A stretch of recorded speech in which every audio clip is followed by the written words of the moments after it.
안녕하세요. 드라마를 토파보는 잼잼 리뷰입니다. 성남대군의 친자 논란이 종결되고 의성군의 친자 논란이 본격적으로 진행될 것 같은 복선이 있었던 슈룹 11회. 성남대군이 세자 옷을 입는 걸 11회 만에 볼 수 있을 거라 생각하지 않았는데 생각보다 전개 속도가 빨리 진행된 것 같아요. 12회부터는 크게 세 가지 내용이 전개될 텐데요. 첫 번째로는 황수건과 황원영, 대비가 성남대군의 목숨을 노리기 위해 또 독을 쓰고 계략을 펼치다가 쫄딱 망해서 천벌받는 내용이 전개될 것입니다. 두 번째는 서암덕, 건의관, 토지성생이 역모를 하려는 이유와 그들의 역모가 어떤 식으로 전개될지 밝혀져야겠죠. 잡혀있던 서암덕은 다시 궁에 들어온 건의관과 은밀한 눈빛을 주고받았습니다. 서암덕은 궁 밖으로 탈출하려고 하는 것일까요? 세 번째는 이제 드디어 본격적으로 청하가 세자빈이 되기 위한 프로젝트를 실시할 텐데요. 이번 리뷰는 슈룹 11회 내용을 간략하게 짚어보고 청하가 성남대군을 살리고 세자빈이 된다는 내피셜을 그럴싸한 증거들과 함께 톱파볼게요. 슈룹 12회 예고 황수건은 죽은 세자에게 썼던 독을 세자가 된 성남대군에게도 사용하려고 건의관을 궁 밖에서 만났습니다. 그리고 걸 밖에는 새로 책봉된 세자의 가래를 위해 조선 전역에 금운령을 내리고 처녀단자를 제출하라는 벽보가 붙었죠. 청하가 세자빈이 되겠다며 병판을 닥달하는 걸 보니 청하는 성남대군이 왕의 아들이며 그가 세자가 되었다는 사실을 알게 된 것 같아요. 양반집 딸이 몸종 하나도 없이 잘생겨서 한눈에 반한 남자따라 섬으로 3박 4일 할 정도로 추진력이 좋은 청하는 성공적으로 처녀단자에 이름을 올린 것 같습니다.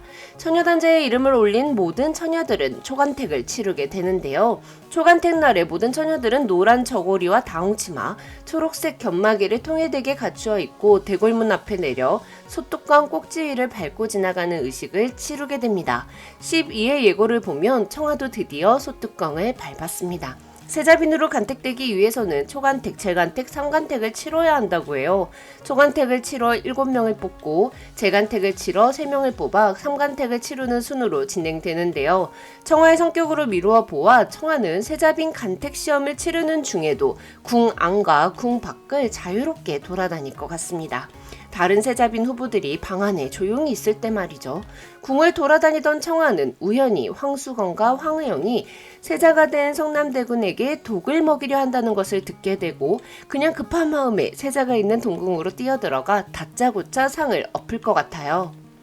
청하 캐릭터라면 무조건 가능하잖아요. 데뷔와 대신들은 아직 세자빈이 되지도 않은 세자빈 후보인 뿐인 처녀가 어디 감히 세자가 있는 동궁전에 함부로 들어갈 수 있냐며 호통을 치고 벌을 내리려 할 것입니다.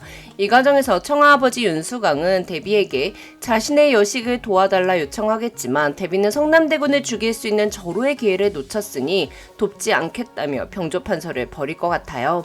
윤수강이 딸을 구할 수 없다는 무기력함에 빠져있을 때 청하는 자신이 성남대군의 식사에 독이 들어있다는 걸 알게 되어 한나라의 국본인 세자의 목숨을 구하기 위해 어쩔 수 없었다 말하고 황원영과 황수건이 사용하려 했던 독의 정체 또는 증거를 밝힐 것 같습니다. 그리고 왕과 중전이 청하에게 고마움을 표하고 세자빈으로 간택되는 거죠. 데뷔 또한 청하를 세자빈으로 만드는 걸 말리지 않을 것 같아요. 12회 예고를 보면 데뷔는 최악의 신부감을 선물해야 하지 않겠냐며 음흉한 미소를 지었습니다. 데뷔 입장에서는 청하만큼 최악의 신부감이 어디 있겠어요. 물론 병조판서라는 아비의 뒷배는 이용할 만한 가치가 있으나 청하의 행실 자체가 데뷔 같은 윗사람들이 보기에는 마땅치 않겠죠. 그리고 청하가 소문도 안 좋다고 했잖아요. 사람을 필요에 따라 이용하기만 하는 데뷔인이 병조판서를 버리는 패 또는 세자를 감시하는 역할을 주며 청하를 성남대군의 세자빈이 되게 할 것 같아요. 윤수강은 데뷔가 태소영과 보건군을 내치는 것을 보고 자신 또한 필요가 없어지면 버릴 것인지 물었습니다. 그리고 병파는 데뷔보다는 중전과 세자가 된 성남대군의 사람이 되는 것이 딸도 행복하고 자신도 오랫동안 살아남을 수 있음을 눈치채겠죠.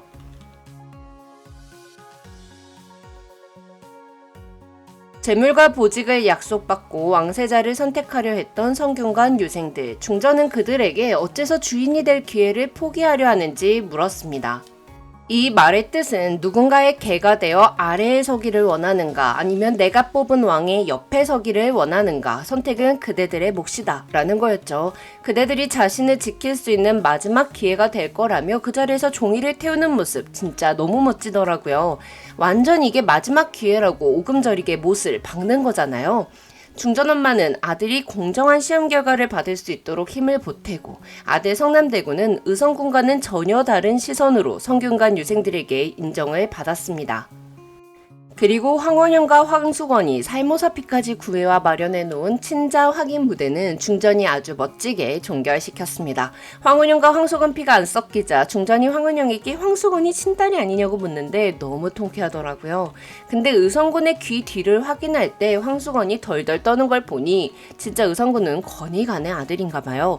대비는 분명 의성군의 귀 뒤에 뼈가 만져지지 않는다는 걸 확인했음에도 불구하고 확인된다 거짓 답변을 한 것 같습니다. 이것 또한 황원영과 황수건의 약점을 손에 쥐고 얻고자 하는 것을 얻기 위한 수단으로 사용하기 위함이겠죠.